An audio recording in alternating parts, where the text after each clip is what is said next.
જૂનાગઢ શહેર કોંગ્રેસના મહિલા કોર્પોરેટર શ્રી મંજુલાબેને સોશિયલ મીડિયા પર આપેલ નિવેદન સામે ભારતીય જનતા પાર્ટીના વોર્ડ નંબર 4ના કોર્પોરેટરોએ અને મેયરશ્રીએ મીડિયા સમક્ષ પોતાના આપ્યા ખુલાસા તીખી પ્રતિક્રિયા આપતા જણાવ્યું હતું. Bureau report Krishna Dholakia, Junagadh. જે ગઈકાલે મંજુબેન દ્વારા ખોટા આક્ષેપો કરવામાં આવ્યા છે એ તદ્દન ખોટા છે. વોર્ડ નંબર 4ની અંદર જે રોડ રસ્તા થયા અમે જ કર્યા છે, અમારી ગ્રાન્ટમાંથી જ કર્યા છે. એની એક પણ રૂપિયાની એની ગ્રાન્ટ એમાં વાપરેલી નથી. અને જે વિસ્તારની અંદર કામ ચાલુ છે એ વિસ્તારના ચોમાસાને ધ્યાનમાં રાખી અને મેટલનું કામગીરી ચાલુ કરવામાં આવી હતી.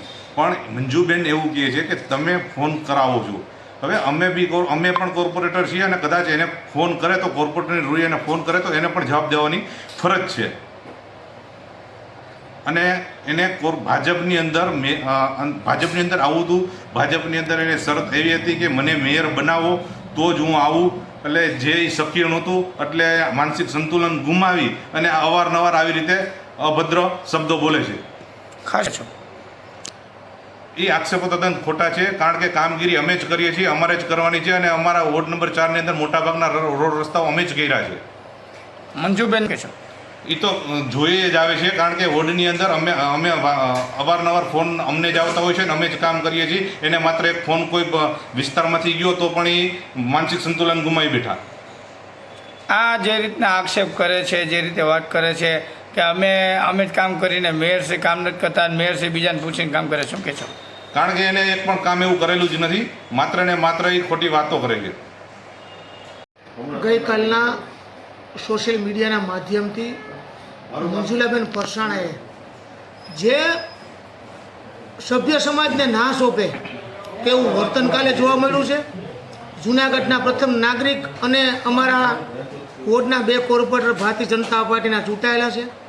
તેમને ડૂબી મરવાનું કીધું તો ખરેખર એમણે ડૂબી મરવું જોઈએ, કારણ કે વોર્ડ નંબર 4માં ગ્રાન્ટો વાપરવાને બદલે અન્ય વોર્ડમાં ગ્રાન્ટો ફાળવી દીધી. તેનો હું વિરોધ કરું છું. અને 2-3 દિવસની અંદર social media, press media, electric મીડિયાની અંદર મારું એક નિવેદન આવવાનું છે. છેલ્લા 20 વર્ષના અમે રેકર્ડ માંગ્યા છે. અન્ય વોર્ડમાં એને ગ્રાન્ટો વેચી નાખી છે, હું આક્ષેપ સાથે કહું છું.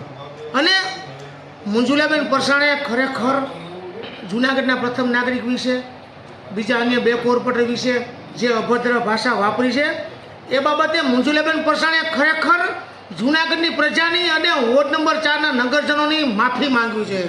અને માફી નહીં માંગે તો જૂનાગઢ શાસક પક્ષના દરેક કોર્પોરેટરો એનો વિરોધ નોંધાવવાના છે. અને મંજુલાબેન પરસાણાનું રાજીનામું માંગવા સુધીની અમારી તૈયારી છે.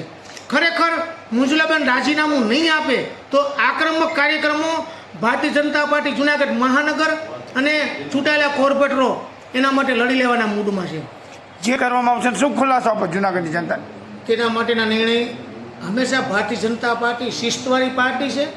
અને અમારા શહેરના અધ્યક્ષને પૂછીને અમે પ્રેસ મીડિયામાં નિવેદનો દેતા હોય છે. અને કોંગ્રેસમાં એવું કાંઈ નથી.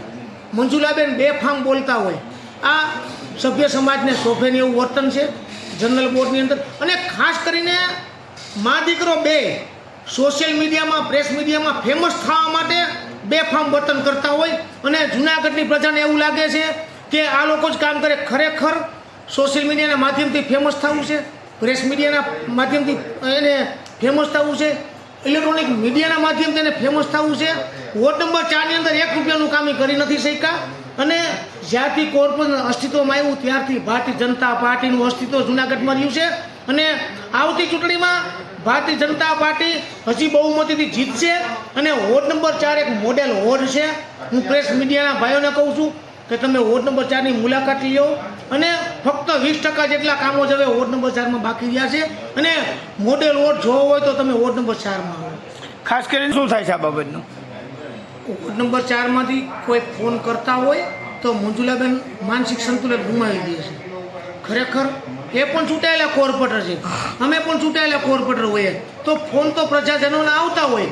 અને પ્રજાજનોના કામ કરવા માટે લોકોએ મત આપ્યા છે તો આવું માનસિક સંતુલન ગુમાવવું ન જોઈએ. હોય છે એ અમારા પાર્ટી પ્રમુખને પૂછ્યા પછી એનો નિર્ણય આવતો હોય છે. મેં આની પહેલાં કીધું એમ કે ભારતીય જનતા પાર્ટી શિસ્તવાળી પાર્ટી છે. પાર્ટી પ્રમુખને પૂછ્યા સિવાય અમે કાંઈ પણ પગલાં લઈ ના શકીએ. શ્રી પ્રફુલ્લબેન, આપના ઉપર આક્ષેપો કરવામાં આવે શું કહેશો?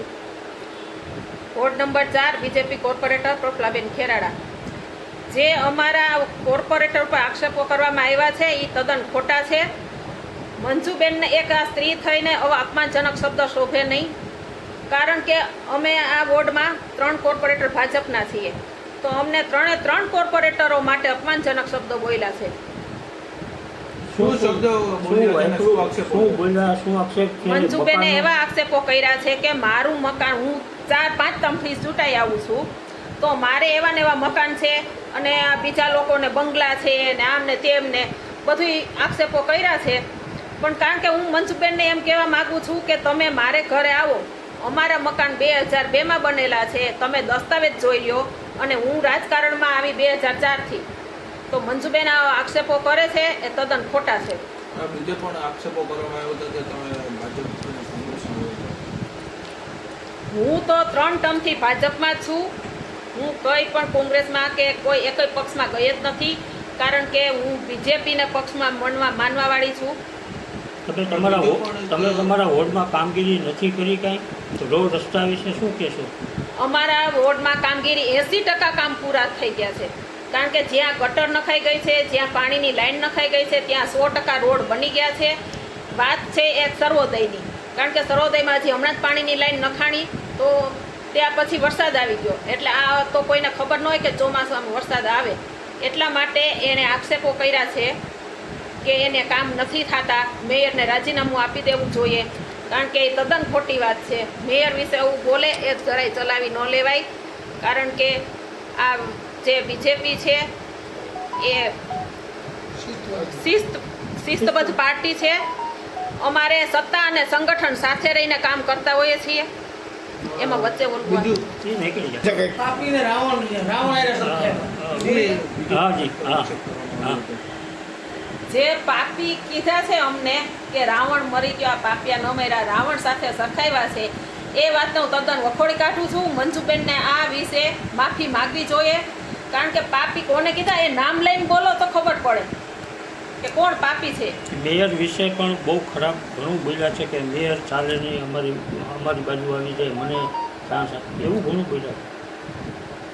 મંજુબેનને પોતાને જ ભાજપમાંથી ટિકિટ માગવી હતી, એને ભાજપમાંથી ચૂંટણી લડવી હતી, તો એ શું કામ ભાજપમાંથી ટિકિટ માગે? કારણ કે મંજુબેનને સત્તા જોતી હતી, અમારે સત્તા નથી જોતી, અમારે તો લોકોના કામ કરવા છે. મંજુબેને સત્તા માગી કે તમે મને મેયર બનાવો તો હું ભાજપમાં લડું, અમારા લોકોએ ના પાડી કે એવું ન ચાલે, એટલા માટે મંજુબેન કોંગ્રેસમાંથી લડ્યા. ઓકે, વાહ.